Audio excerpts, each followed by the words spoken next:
This is why I love audio. This is why I love tape. This is why I love making things. There has been some fractures in podcasting as far as what is our community? What are we doing? What does it mean to be a podcaster? Am I supported either in a work context, in a social context? And a lot of those things are a little unanswered, even still today.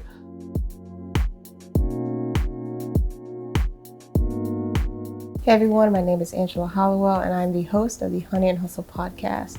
Today, this is kind of a special and rare bonus episode. This is an interview with Dane, who is the founder of GoodTape and is also on the team at Gumball, which handles a lot of creative partnerships with brands. I think it's a very beautiful episode. It's definitely not a traditional episode that we would have here on Honey and Hustle, but truthfully, I recorded this while I was working on the Creative Architects podcast, and it didn't fit season 1, so I'm super excited to share it with you here. I think there are a lot of valuable insights for creators, and that's still relevant, I think, to the Honey and Hustle community. And also, I think his framing on why he started a newspaper is so important for creators and entrepreneurs of all kinds who are thinking about how they can be innovative with their marketing efforts. So sit back, relax. I hope you enjoy this episode. Hey, thanks so much for joining us today.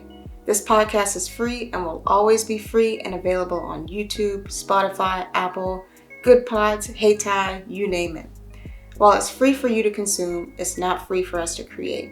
We pay our video editors, writers, production assistant, and operations manager for helping us make this show come to life. If you'd like to support us in making this show, please consider subscribing to our Substack community, using our affiliate links, or just simply sharing the show with someone who might enjoy it. All right, let's get into this conversation.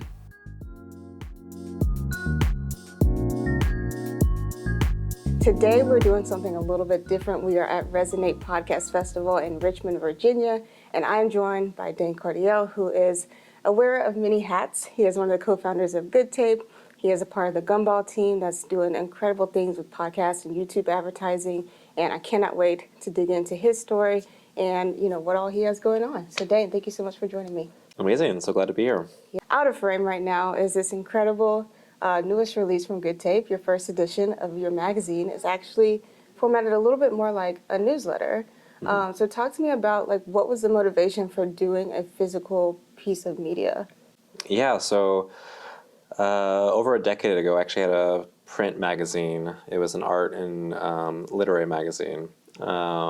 Did about 7 issues of that, so have had a history of doing a print project. And after that sunsetted, I have always wanted to go back to print in some format, but didn't quite have the idea. So that was kind of like a back burner conceptually. But last year at On Air Fest, I was having a conversation with Julie Shapiro about our zine and printmaking backgrounds.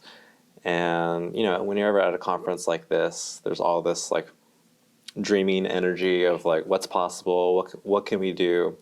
And I was like, well, I should do another magazine. The next week, the name GoodTape came to me, and it was almost like I have to do it. It's a really good name, and so that was the impetus of it. So as someone who is mostly a video podcaster, quite frankly, only a video podcaster myself, I didn't come across the word tape really until I saw GoodTape. I've never heard somebody call their audio track oh, this is a tape. I need to tape sync this. I need to do this with this. That's just not vocabulary that I had. And so talk to me a little bit about this is obviously geared towards podcasters. So, and it's almost like this journalistic piece as well, because there's some unique pieces there that are reporting on the podcast industry. How did you kind of start to source, these relationships with people who were putting content in this magazine? Yeah, so our editor-in-chief, Alana Levinson, I've known her for 8 years now. She has an incredible background in media. She is an incredible media savant, really, with really important relationships with journalists and writers. She previously was at Email magazine for a few years. So when it comes to sourcing editorial content, the relationship that the editor or an editor has is so important. We really wanted to ensure that we were bringing nationally known writers into the fold versus maybe sourcing a layperson's work, because we wanted there to be like an elevated approach to journalism. The magazine is fully fact-checked, so it's very important that our facts are right, and the conceit of every piece is thoroughly considered. So a lot of kind of like started the conversation with artists and writers. So she did a call for writers, and we got a lot of really great submissions, mainly from her network, actually. Nice. When, I was making the, concept or premise for this show, one of the things that I wanted to talk about was creative tech. And this is kind of the opposite of tech, but still in line of innovating within the field of podcasting. And I'm excited to, have physical media back on our, brains a little bit, because I think, there's something really important about having something tangible, Right. that, maybe I can read, yes, now, but maybe frame later and have this, I was in the ground floor, then creating this beautiful thing that maybe morphs into something even more as it goes down the line. And, do you consider physical media in podcasting to be kind of where the industry is going? Probably not. There is a resurgence of print media right now. Stephanie Kariuki of Earth Media actually just launched a zine called Diaspora. And then, outside of podcasting, there are a lot of fashion and indie zines, magazines that have more physical footprint. But for me, I think there are so many newsletters in our industry. I have 50 newsletters to read each week. And print was a differentiator for us to really do something a little different. And then in the process, I think we learned that, our lives were so mediated by digital media and social media that people kind of crave a lean back, separate from the internet experience. And, so many radio people, I think, also have a newspaper background, I've learned. College newspaper, journalism is definitely intertwined with audio as well. So I think there is a really interesting overlap between print and audio historically. But as far as the industry is concerned, I'm not sure. Maybe, Okay. but just being different, I think, is strategy enough for me right now. Yes, and I like how your answer kind of changed, because at first you said no, then the more you thought about it, you're like, maybe it could. Well, I mean, it could. It's if anyone wants to do a print magazine, call me. Our team probably could put something together for you. But I mean, when I also think about physical media in general, I also think about has there been a podcast been put on a vinyl? And vinyl is making this huge resurgence, right? Or I don't know if CDs are coming back, but I've had people tell me I still have a cassette player and I still buy cassettes from bands and stuff.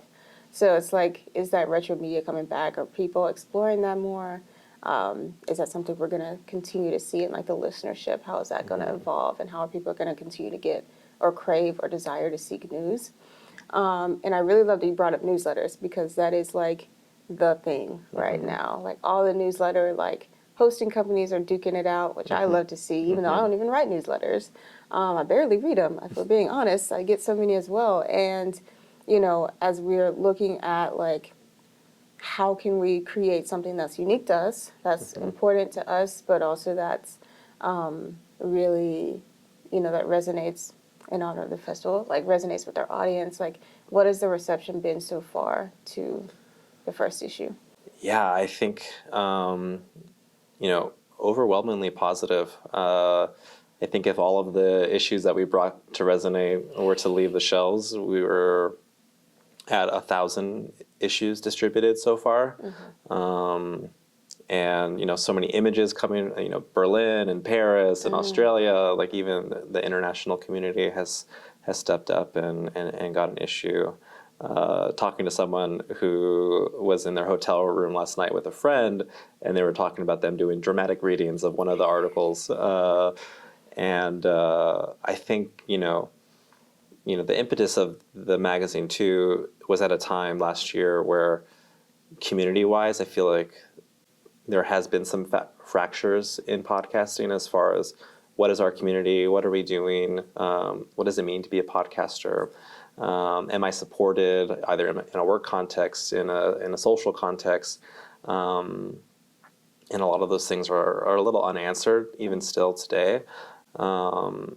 And GoodTape kind of was one of those things, like this is hopefully like a gift to the community. Like this is something that we can rally around. This is something that we can point at and say, this is why I love audio. This is why I love tape. This is why I love making things. So there's a level of service journalism in the mix as well of what we're doing, and something hopefully like the community can see themselves in and say, this is cool, and I'm a part of this. Yeah. I saw one of your tweets, not you specifically, but GoodTape's tweets that was like, this is a love letter to all of you. And I thought that was like really sappy, number one. Sorry. But also like really sweet. Like Yeah. we love you guys so much. We want to make this beautiful for you, and we want it to be something that, you have the chance to contribute in. You have the chance to sponsor, and that, yes, you have the chance to read and share. And when it comes to like building community around something like a magazine, something like a newsletter by extension, anything written, like what are the ways that you see GoodTape in general moving forward, kind of continuing to incorporate this element of community? Yeah. Yeah, I think when it comes to like brand building right now, we're in a moment where it can be a little individualistic. I, as an individual, am creating an individual brand. People come to me for my individual brand, and that is the breadth of what someone is doing. Someone like myself, I've been in the industry for a long time. Do I want to build an individual brand or something that maybe is more of a community collective effort? With magazines too, and media companies in general, like, think of Thrasher, as like an institution onto itself of the skater community. And we kind of see parallels of what Thrasher was, and is, to GoodTape, where you open GoodTape, you read it, and you get super inspired. And it's like, I'm going to make a really cool thing now. So I think when it comes to community building, the media element or the branding element of collective is important to me. And as far as like what comes from this, it's still up in the air in a lot of ways. But collective ownership is a really important thing. So I'd love to explore what that could look like as we do more issues, as we bring more people into the fold. Where there's a little bit more shared ownership, not only in what you're contributing, but the equity you get back from the brand that GoodTape will become. So a lot of contract legalese to figure out with that, but I definitely want to explore different models when it comes to businesses, and that's actually a topic of what I'm talking about here at Resonate on Saturday. Insofar as what are the business models available to creators, and similarly that like individualistic approach on where's the next deal that I'm going to get, the next network, the next whatever it might be as an individual or talent in the industry, but what are collective models that could be interesting to explore, where creators can come together and build something new, like Maximum Fun, if you're familiar with their efforts last year, converting their business into a worker-owned company. Defector Media as another example. So yes. Yeah, and I think Defector Media, I don't know, I don't want to say too much because they may be on the show at some point, which would be awesome, but like seeing businesses and brands in general being more intentional about investing in podcasters is beautiful to see in a space, in a year where we've kind of had it rough in the industry as a whole. There have definitely been some big hits that have happened, But I guess I'm always just like, oh, we're such a resilient group of creators, like we're gonna bounce back. And for that, I really wanted to kind of switch gears a little bit and talk about Gumball, which not only focuses on podcasters, but also YouTubers and how they can make that facilitation of brand partnerships happen a little easier. Talk to me about some of the work that you do with creators in that space. Yeah, so Gumball is a host-read ad marketplace where there's a logged-in experience for advertisers and media buyers and creators as well. So for qualified shows on either podcast or YouTube, they list their inventory and make it available into Gumball, and then advertisers can buy directly from them. And when they check out or purchase an ad or multiple ads within a campaign, all the instructions get sent to the creator. Here's what you read, upload an air check, and then get paid.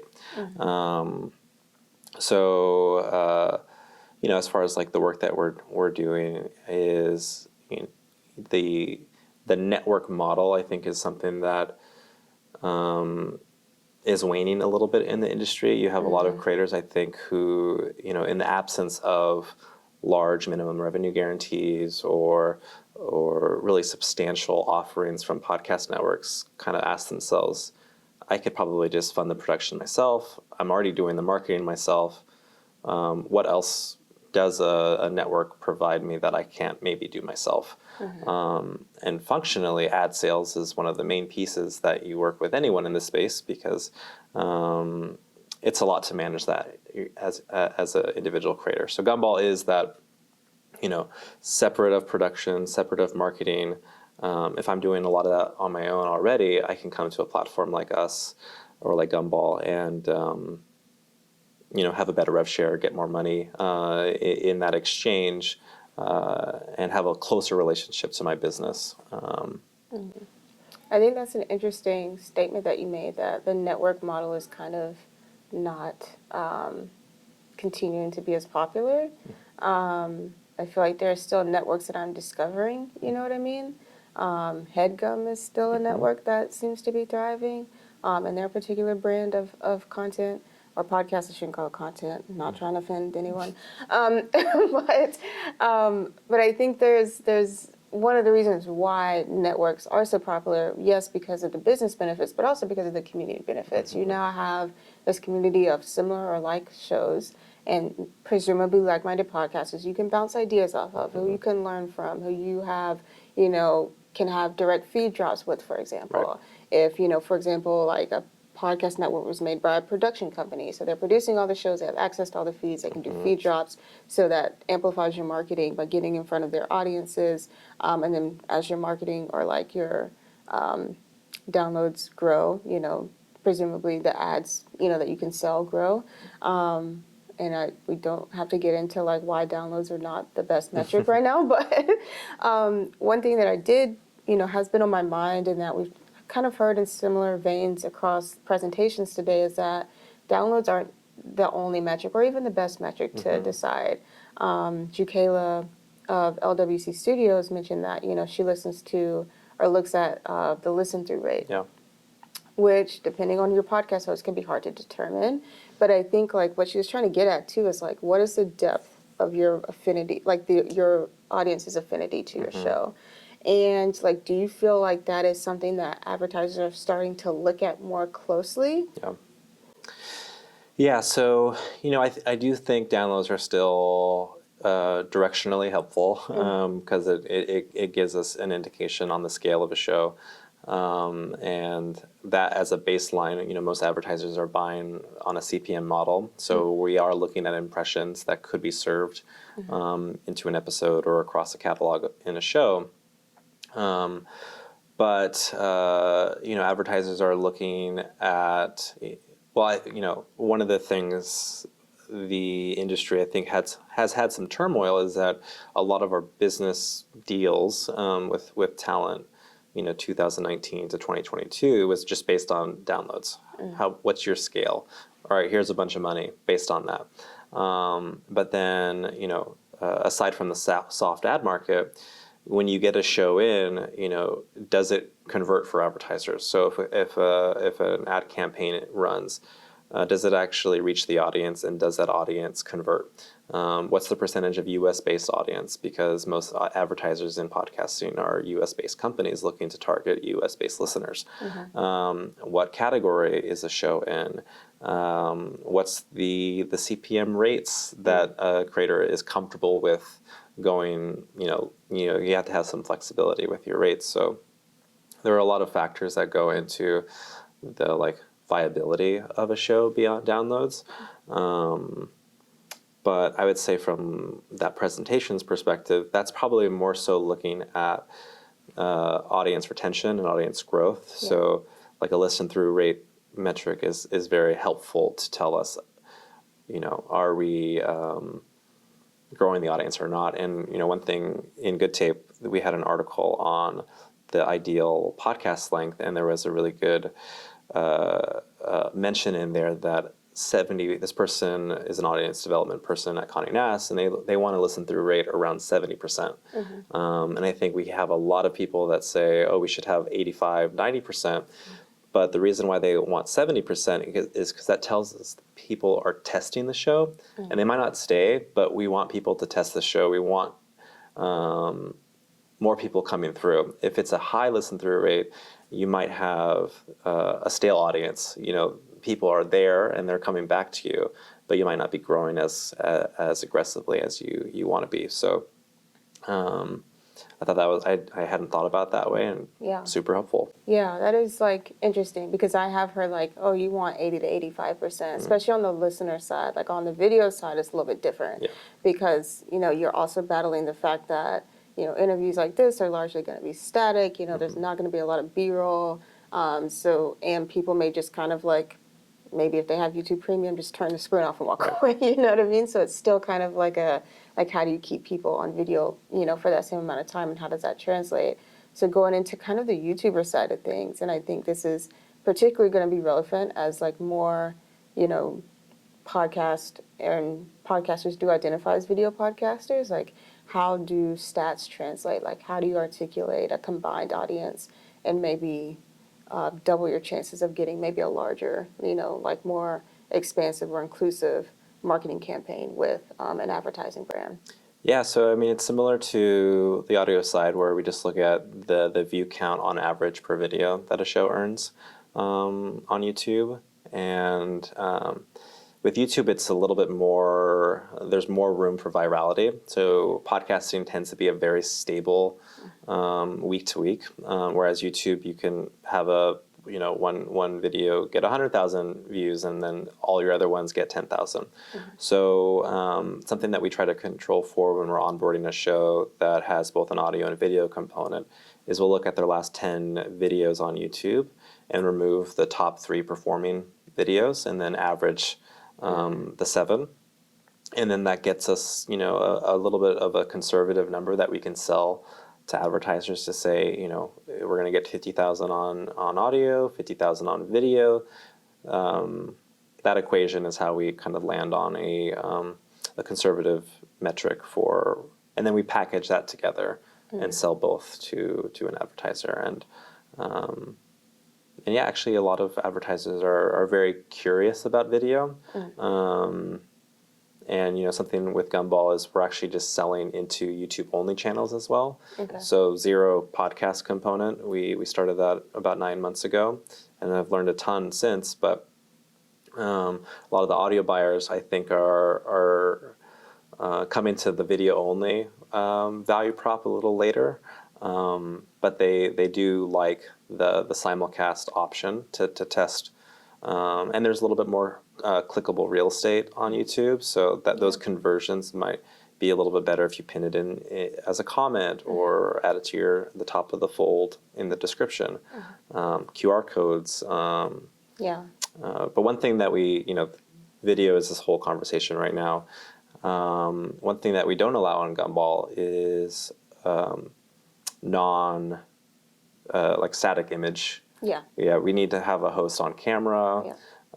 Everything is so personality driven these days that tends to be the strength of the collaboration between a brand and a show. And that's something that I think HeadGum has done incredibly well. We have so many great talent that is very personality forward.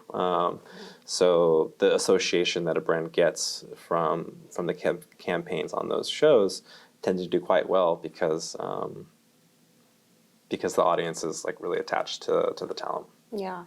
I know. That's something I think about often. It's like people, and I think this like realization in mass by people that like your personality can dictate, how far your show goes, has led to this rise in like sensationalism and like much of which is not sustainable because it's not true to who the person's personality is, right? And sometimes like that desire to be this memorable personality trumps the desire to create a great show or a great video.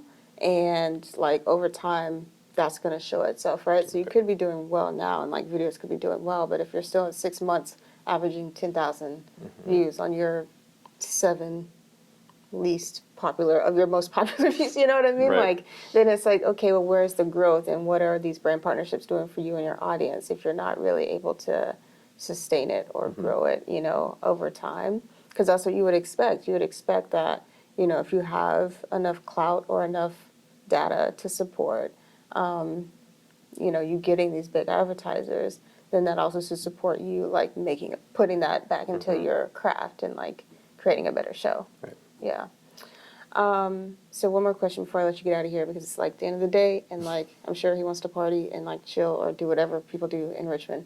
But like when you think about a lot of the conversations around monetization and even your own experience creating a physical magazine versus a digital newsletter, like what would you advise some people to think about as they're growing their creator businesses in terms of monetization?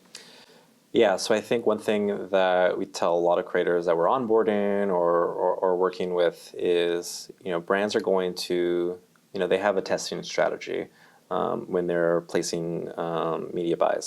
So if they're introduced to a new show and they want to see if that show converts well for them, they're going to test into it. So 2 spots, 3 spots, see how it converts. If it converts well, then they'll buy 3 months, 6 months, 12 months, and lock those campaigns in. So much buying happens, in Q4 for all of 2020, for all of the next year, which is called upfronts. And one thing I think creators need to do is think about what is their testing strategy. So how are they good partners to advertisers that are testing into their show for the first time? We do a buy 3, get 1 free program at Gumball. So if an advertiser buys 3, they get a 4th ad for free. That extends the test. And then it also brings the effective CPM down. So if you have a $24 CPM, it comes down to $19, $20 for an advertiser. They're always looking for a deal. But when I say testing strategy, like just doing the ad read isn't enough. So what are you doing? How are you leveraging your newsletter, social media? And I think there needs to be very concentrated thought around ensuring an effective test, because then you get a renewal stat. If you get 5, 6, 7 ads with an advertiser, that comes up as a renewal stat in a lot of these dashboards that advertisers use. And they want to see a high renewal rate on a show, which will tell them, oh, other brands have stuck around for this show. So if you have a high CPM out the gate for a test, and they only do 2 spots, then your renewal rate tanks. And these are like quick decisions that buyers are making, and they have the stats to give them direction on where to place a buy. So I would say whatever a creator can do to have an effective test with a brand for the first time to ensure that they get that renewal stat, I think is a really critical piece of monetization. Okay. No, I appreciate that perspective, and I appreciate you sharing with me today. Check out the Good Tape issue 1 if you haven't already, and I'll catch you guys in the next episode. That's all for today's episode. And if you can't wait for the next episode, you can subscribe to our paid membership on Substack to get exclusive content like outtakes, bloopers, after-show thoughts, and more. If you enjoyed this episode, please be sure to give us a 5-star rating on your app of choice or like this video on YouTube. We'll catch you in the next episode.